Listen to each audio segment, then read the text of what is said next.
Hello aspirants, looking at current affairs for 22nd July, the news items picked up from the Hindu newspaper are these 15. We'll look at them in detail. The first one, protection of personal data a right. So this is a case going on before the Supreme Court, and this is a case different from the right to privacy case which is heard before the 9-judge constitutional bench. So this is the case against WhatsApp which we had referred to earlier too. So this is a case on appeal being heard in the Supreme Court, and in which the center is also supporting the petitioners and arguing in that context. So here you can see the center's point which has been put forth. It says that personal data is an integral part of one's dignity and life. And it clearly mentions that if any social service provider has this personal data sharing agreement on social media platforms, it impinges on person's right to life under Article 21. So right to privacy is interpreted under right to life under Article 21 by the center itself before the Supreme Court. So this is the argument being put forth before this 5-judge constitutional bench which is hearing the case on WhatsApp. So a group of students have petitioned before the Supreme Court stating that the agreement which has been signed between Facebook and WhatsApp in 2016 is violation of citizens' right to privacy. So this is an agreement which I have spoken of earlier. You should know about that.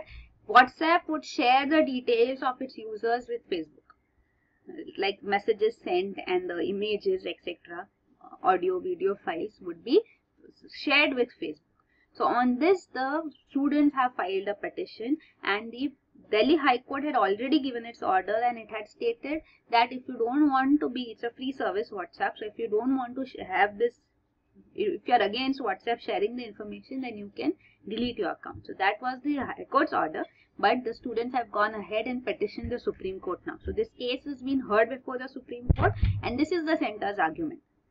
So the Additional Solicitor General now says the government is working on a regulatory mechanism that will protect people from personal data leaks online. So this is a step which government is taking, and this stand of government is completely opposite to the stand which it is taking before the 9-judge constitutional bench on right to privacy, where it is examining whether privacy is a fundamental right or not with respect to Aadhaar. So this is there. Presently, the Additional Solicitor General has stated on behalf of the government that right to life under Article 21 includes right to privacy. So this is there. So here you see the details given. Then the next news item is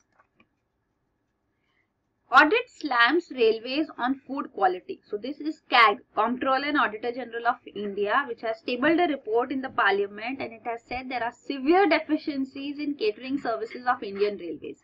It said that several stations and trains were serving food unfit for human consumption. Unpurified water from tap was used for food preparation. Food was left uncovered, unprotected from insects and rats which are found, cockroaches, etc. found in the trains. So this is the status of food, plus food quantity was reduced and prices were increased. So this whole issue has come forth. Even food stuff which is recycled, shelf life expired, packaged and bottled items were also found here. Contaminated food stuff, unauthorized brands of water bottles were found sold at stations.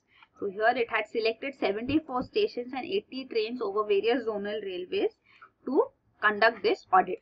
So auditing is done by Comptroller and Auditor General of India, which is a constitutional authority. So, and it tables its reports before the Parliament. So this is a report on railways and the food quality here. It also talks of these unfair trade practices, because if you reduce the prices and if you reduce the quantity and increase the prices, then that is an unfair trade practice. Plus even it says that when food is provided, no bill is given to the customers. There is no menu as such which is provided, menu card with tariffs, that is not provided. Unapproved packaged drinking water is sold. So all these discrepancies have been witnessed. So here an example is also given, like for a Lay's packet. So at this Neelam Food Plaza at a particular railway station, it said that Lay's packet was weighing 29.5 gram and was charged rupees 18. Whereas same product which is found outside railway premises, it is 30 gram and it is costing only 10 rupees. So such examples have also been given, right, of overcharging and reducing the weight. So these are the details given as such over here too. The next news item is 6 private telcos shortchanged government. So this is again a CAG report on telecom players. So here the revenues which the telecom players have put forth is understated. That is what is claimed by Comptroller and Auditor General of India. It says that 6 leading private telecom players understated their revenues by over 61,000 crores.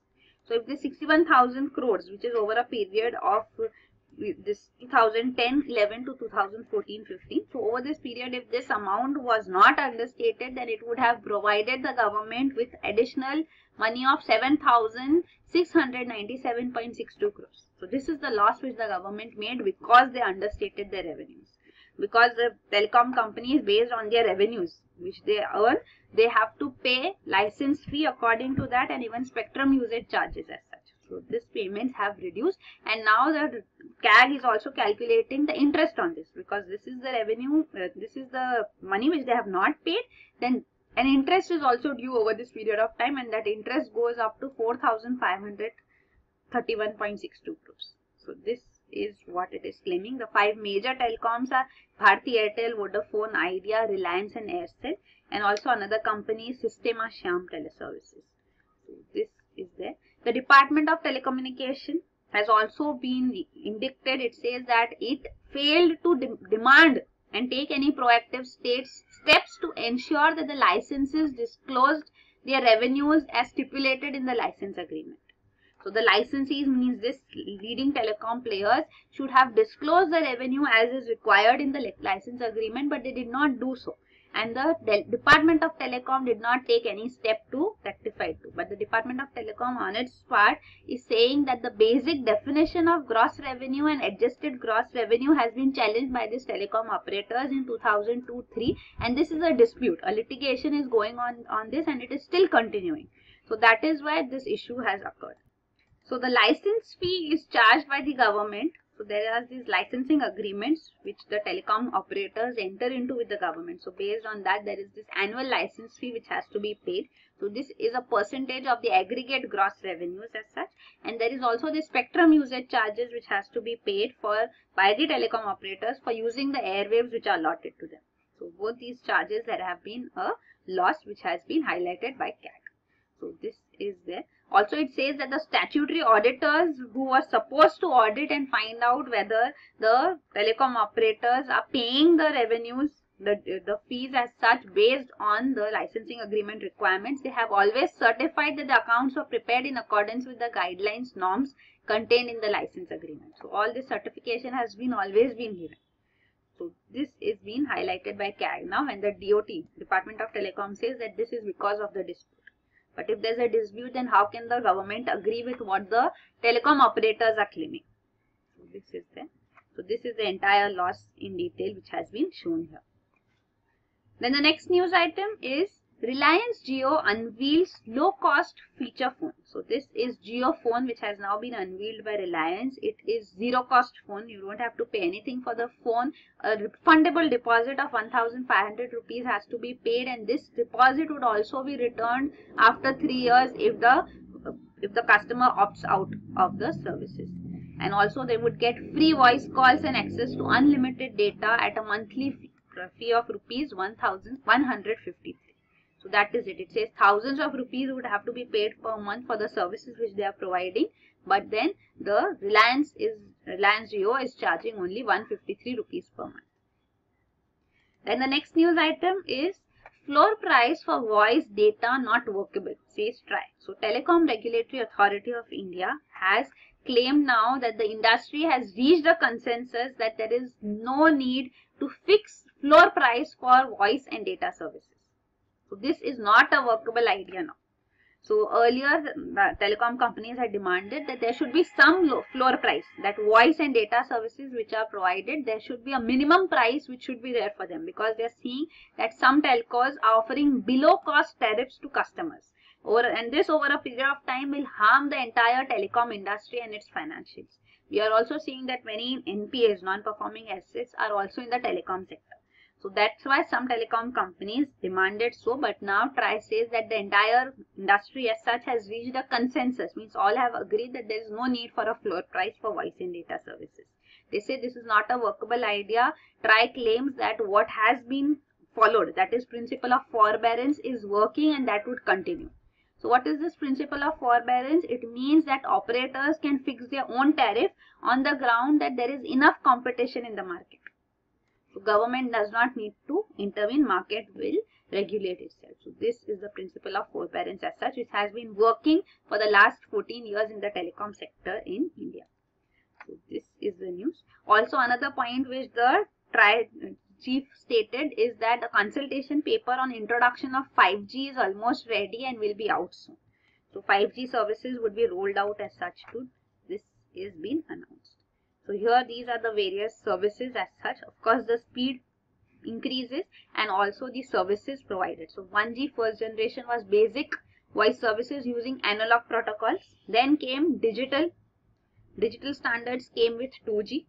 And then after that in 3G we had mobile broadbanding in which video calling was also possible. Then 4G gave us better speed and now we come to 5G. 5G will give you much higher speed and various services which would be possible through 5G are also mentioned here. So it will provide free roaming anywhere, anytime, will make also services very quick, smart driving, intelligent driving and connectivity would be possible, fully driverless cars would be possible because of this smart grids, integrated information communication technology. So everything can be integrated, smart manufacturing would be possible. Also everything, monitoring of health etc. would also be done with efficient low cost services. So these will be some of the benefits. So basically it will provide interconnectivity plus also very quick, very high speed. So this is 5G. Then the next news item is major deficiencies in Army's ammunition reserves. So this is a CAG report on Army ammunition management. So this is actually a follow-up audit. So earlier the audit has been done by CAG. This was a report which had been tabled before the Parliament in 2015. Ammunition management in Army. So this is a report of CAG and now this follow-up audit which has taken place, in this audit also CAG is saying that there is major deficiencies in Army's ammunition reserve.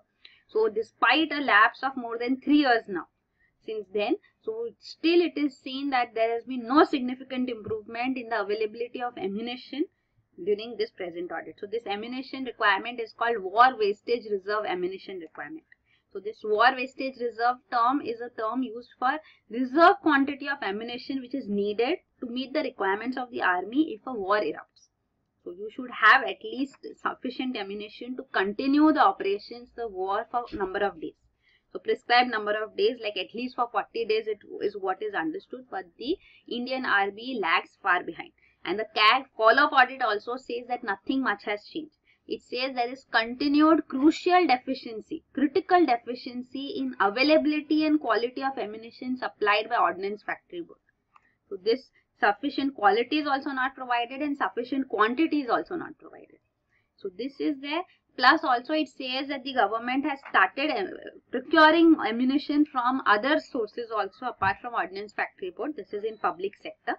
So still it is saying that there has no procurement as such done so far. So the no procurement has been completed. They are still pending as of Jan 2017. So this is the CAG report on WWR. So one, you should understand what is war wastage requirement. It stated that the norm is to have WWR for 40 days of intense fighting. But here at that point of time, then Army Chief General Bikram Singh had said that Army should have 50% WWR by 2015. So means at least 20 days, 50% of 40 days means at least 20 days of WWR should be there. That was what was targeted at that point of time. And then 100% means complete 40 days WWR should be reached by 2019. So this was the target, but this would be possible only if government spends on defense. So 19,250 crore at least had to be spent. And the report now says that there is nothing much which has changed. So this is the ammunition reserves as such details provided. So phase 1, phase 2 which we just discussed, March 2015 and then 100% by March 2019. So the total cost etc. is also provided. So many ammunitions are imported, rest are manufactured by Ordnance Factory board as such too. So here this is the WWR requirement, 40 days of intense fighting. So the next news item is fake Chinese spares sold to army for Bofors guns. So this is a shocking revelation which has come forth. CBI has filed a case against this Delhi-based company.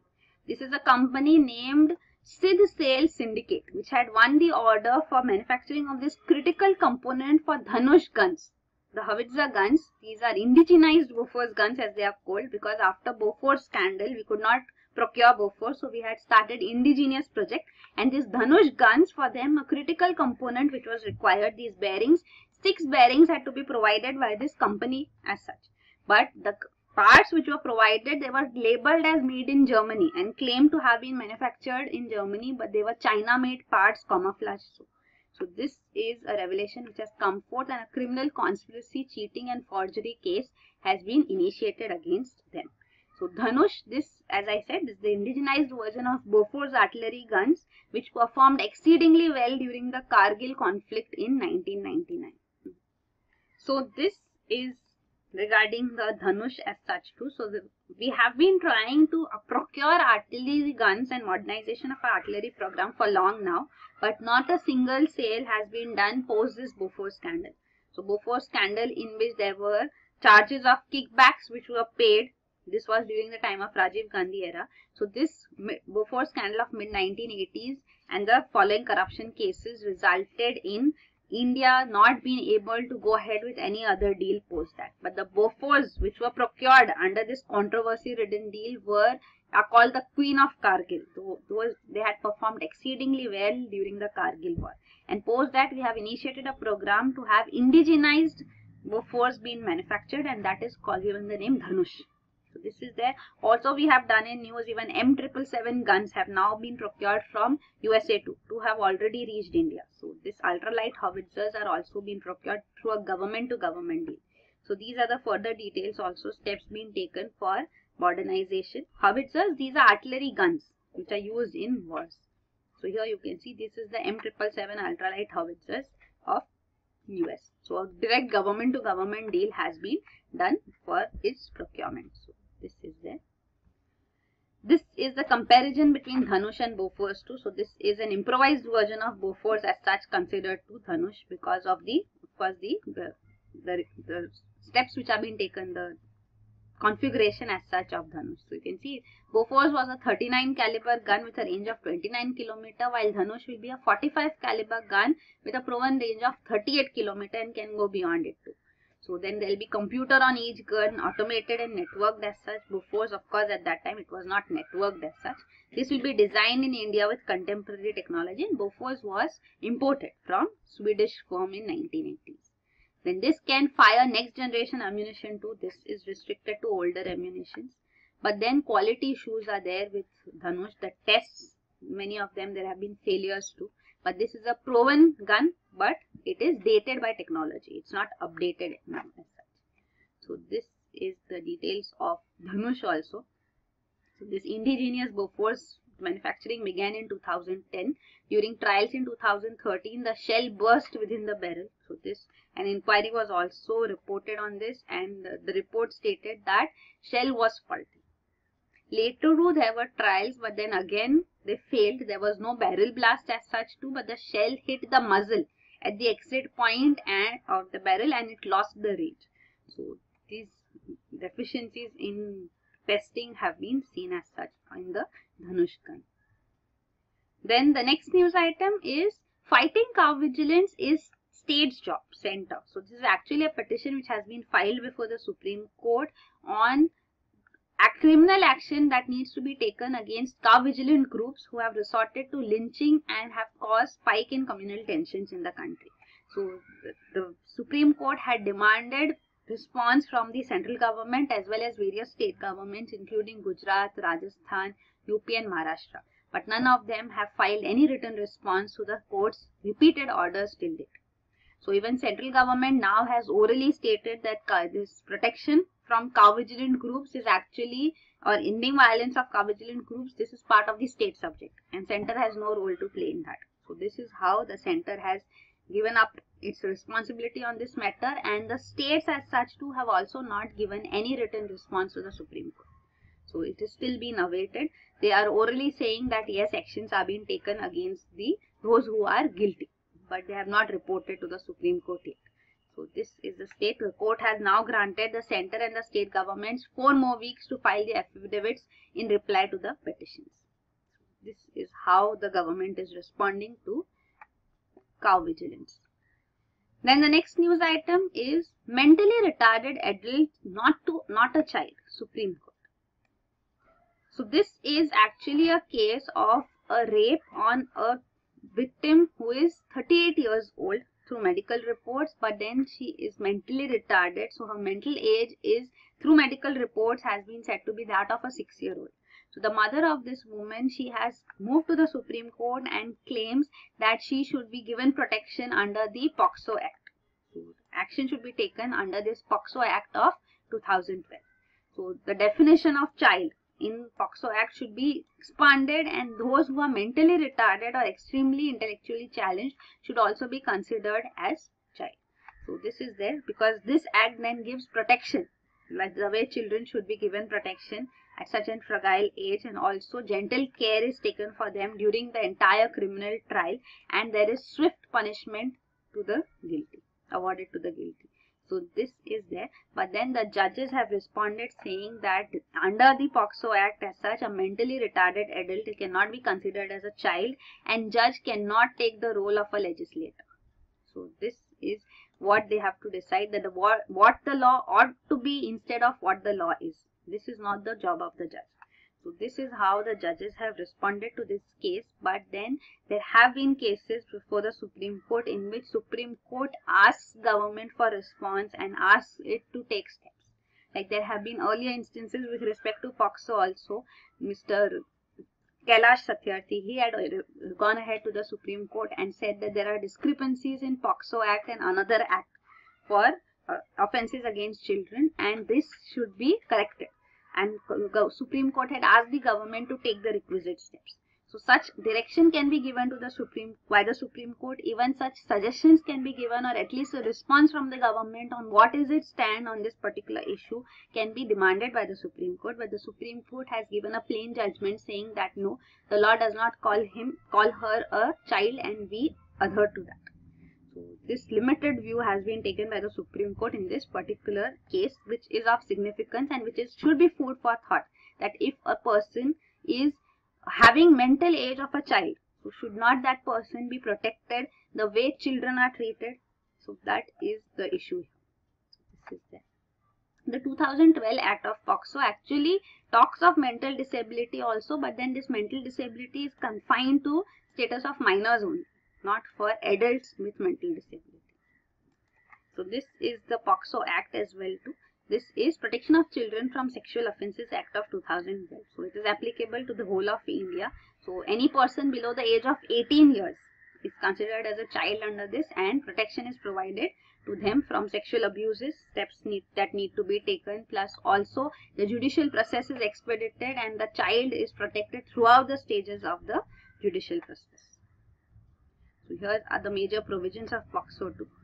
Definition of child is given, definition of different forms of sexual abuse, penetrative, non-penetrative is provided, punishments are prescribed as such for relevant sections, and also there is mandatory reporting of such a crime also required, plus even abatement of the offence, means assisting in such an offence will also attract the same punishment as the offence committed.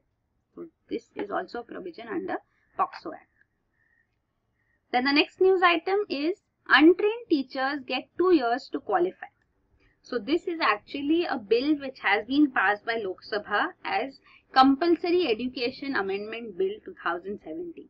So this actually is trying to amend the Right to Education Act of 2009. So under Right to Education Act, there are particular requirements for teachers who are on jobs, and we see that teachers in India are not qualified. In some schools there are untrained teachers teaching in schools, some are only educated till school level and still they are teaching. as such. So for such teachers in both private sector as well as in government schools, a bill has been passed that is offering such untrained teachers teaching in schools 2 years time further, extended for 2 more years, the time till 31 March 2019 to acquire B.Ed, Bachelor of Elementary Education, or D.Ed degrees as such, Diploma in Elementary Education qualifications, to hold their jobs as teachers. So this is the requirement because all teachers have to be qualified according to Right to Education Act of 2009. So there are around 5 to 6 lakh private school teachers and 2.5 lakh government school teachers who still do not have the requisite degrees according to HRD Ministry data. So they have been given this last chance to acquire the required qualifications. Also, the government has initiated this portal called Swayam, an online portal on which this is part of the MOOC, M-O-O-K, that is Massive Open Online Courses. So 32 free D2H, direct to home DTH educational channels have been initiated, and these teachers who already have experience can acquire the theoretical knowledge and pass the exams so that they can retain the jobs. So this service is also provided by the government as such. Also, it is stated that 90% of these untrained teachers are from 8 states. So steps would be taken as such, task force formed to assist them as such by the government as well. So this is also a statement coming forth. Another issue with the Right to Education Bill on which Right to Education Act on which a bill will be initiated is on detention policy. So under the Right to Education Act, there is this no detention policy, means children cannot be detained up to class 8. Means they cannot be made to repeat a year. So there cannot be any exam which will decide whether you are passed or failed, or whether you are going to the next year or not. So this actually has turned counterproductive too in some cases, as it is seen. This was a study done by Pratham, and the report which it had provided on the learning outcomes of class 5 and class 8 of the students, and it showed that the outcomes were dismal. They had not achieved the learning outcomes as such. So that is why the government has now proposed that there should be exams in the month of March for class 5 and class 8 students. So for this, since the RTE Act says there is a no detention policy, and this is proposing that if the child fails to clear in this March exam, then he will be given another chance to pass in May. And again, if the child fails, then he will be undergoing detention, means he will be detained in the same class. So this is a proposal which will come forth before the Parliament in the form of a bill, a detention bill, which is what the HRD Minister is talking about. So the no detention policy will now be reversed. So this is there. Then this is the major provisions of RTE Act shown also. It guarantees free and compulsory education at a neighborhood school to children from 6 to 14 years of age, means from class 1 to class 8. It applies to all states of India except Jammu and Kashmir. It was passed in 2009 and the Act came into effect from 2010. The passage of the Act also made India one of the 135 countries in the world that make education a fundamental right. So education was made a fundamental right before that only. The 86th Amendment Act inserted Article 21A into the Constitution as right to education as a fundamental right. Free and compulsory education from 6 to 14 years of age would be provided. That is a fundamental right. To implement it, this Act was also initiated. An Act took a few years, but eventually it came into force from 2010. So this is there. The Act provides for 25% reservation in private schools for children from economically weaker sections. This is one provision. Also in all schools, including private schools, and plus it also prohibits unrecognized schools from practicing. It gives them 3 years time to meet basic standards as defined under the Act. So this will be there, means quality should also improve. Also it makes provisions that there can be no donation or capitation fee demanded as such for admissions. There can be no interview of the child or parent for admissions. So this is also provision under the Act. Plus it says that no child should be held back or expelled or required to pass a board exam until the completion of elementary education from 6 to 14 years. So till 8th standard there will be no exams, no detention policy. So these are the major provisions of RTE Act, Right to Education Act. Then regarding Swayam, the online portal which has been launched for MOOC, means Massive Open Online Courses. So this has been launched by the HRD Minister. So there are many online courses which have been provided for students as such, which can be acquired by them. So This is SWAYAM. SWAYAM actually stands for Study Webs of Active Learning for Young Aspiring Minds. So this is the acronym. Then the next news item is for Hyderabad school children procure LSD from dark web. So this is a drug which has been acquired, a narcotic drug which has been acquired by 4 teenage students from Hyderabad from well-to-do families. They studied in class 11, 12. They acquired this LSD through dark web. So we just discussed this yesterday, dark web. A special software is required, the Tor client user which is required, interface required. So to browse this dark web, special software is required. They learned how to download this special software and use it, and they ordered LSD, a narcotic drug, through this dark web, and it used to come as courier to them. And this has now been investigated into by the Prohibition and Excise Department officers. So investigation was going on, and this entire drug racket was busted. This is the detail. This is also part of your Saturday news as such, which is there. The open page which comes on Saturdays. It details out the entire this LSD issue of Hyderabad, of the Telangana state. So this is LSD. So LSD is this drug which is also called a club drug, and it is said to take the user on a trip, a hallucinating drug. So it actually, this hallucination experience can be an amazing experience to even a panic attack and an intense anxiety attack as well. So this is LSD. Then there is this news item on deadly disease carriers as such, and the fatalities, the death caused due to these. So these vectors which we know about, the major vector-borne diseases caused due to mosquito bites also are Aedes aegypti mosquito caused infections like even dengue, chikungunya and Zika virus. Then we have even Japanese encephalitis, which is caused due to mosquito bite, and malaria as well because of female Anopheles mosquito, and the H1N1 influenza virus also. So these deadly diseases and their deaths which they have caused due to this information has been provided. So that's caused due to each of them are listed here as you see. So this was the Union Health Ministry's information provided by the government in the Lok Sabha.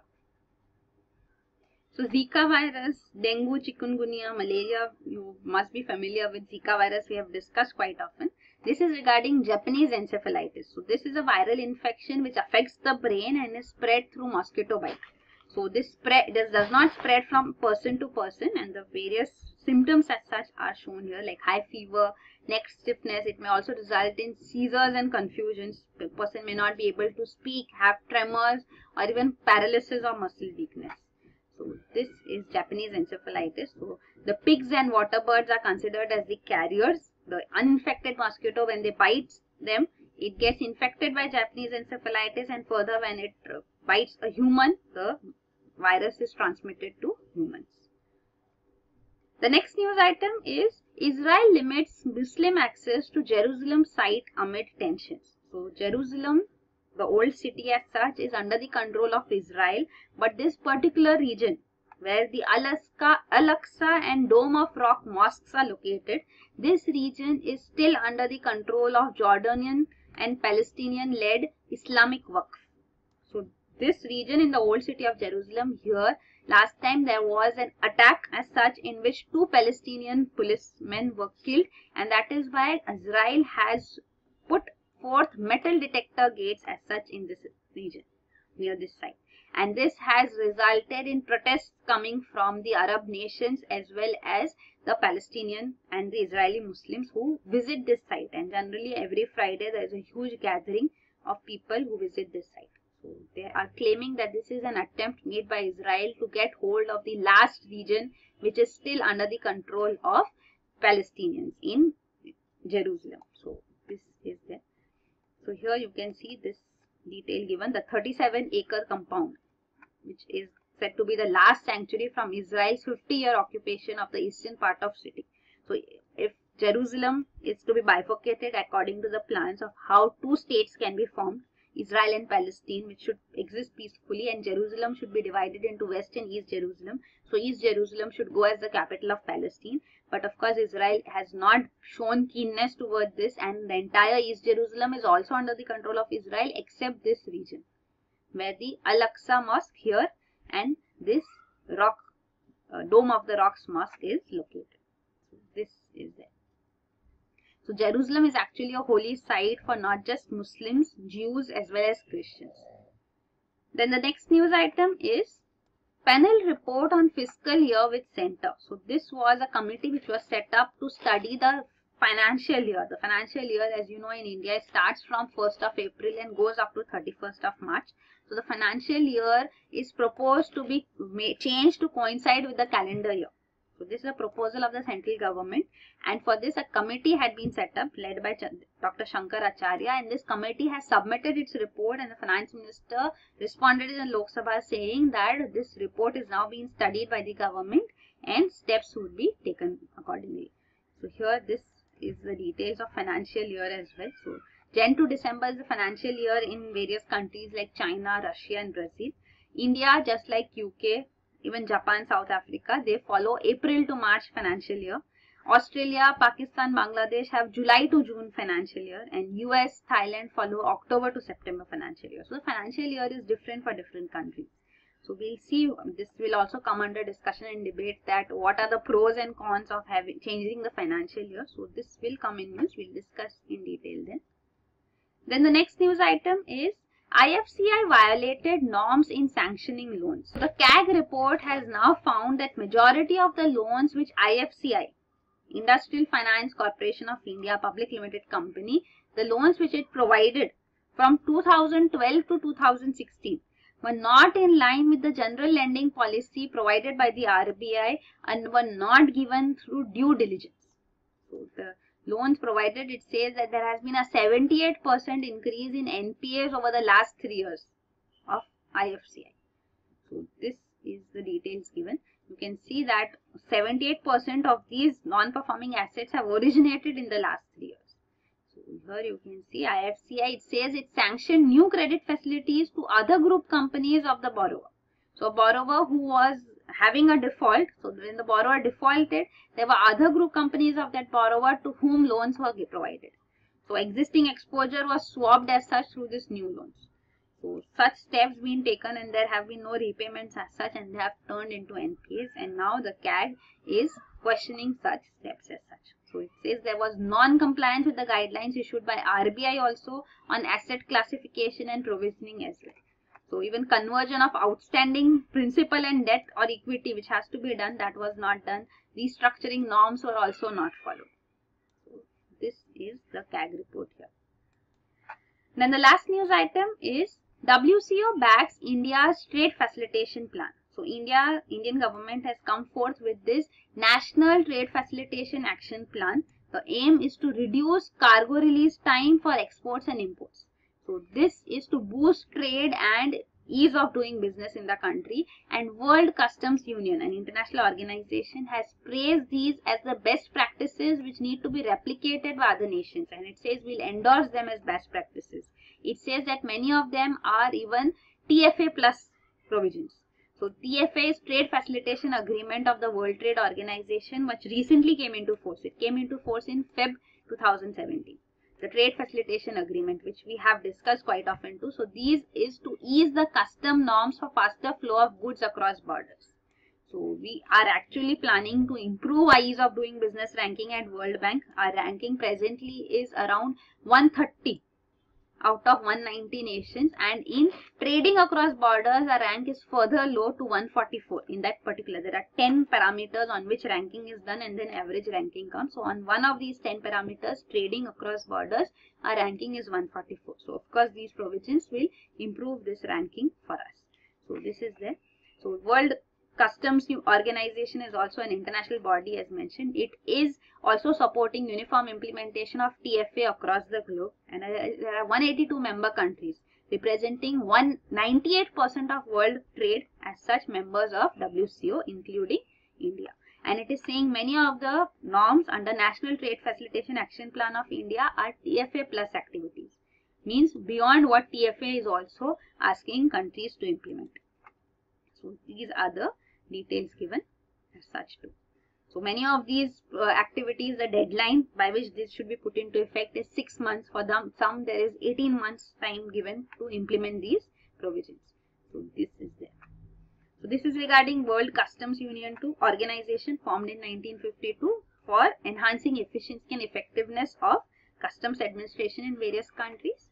And this is regarding TFA, the negotiation of which started in 2013, trade facilitation. So it is for easing custom norms, because trade as such takes place amongst countries, but then it is seen that because of custom level hindrances, because there are so multiple requirements done, like number of forms which have to be filled, and there is no ease and facilitation provided for trading, which results in trade being distorted, and especially in developing and underdeveloped countries. So this trade facilitation agreement was initiated to ensure that this red tapeism in customs is reduced, the border and port delays are reduced, and this would help in enhancing world trade.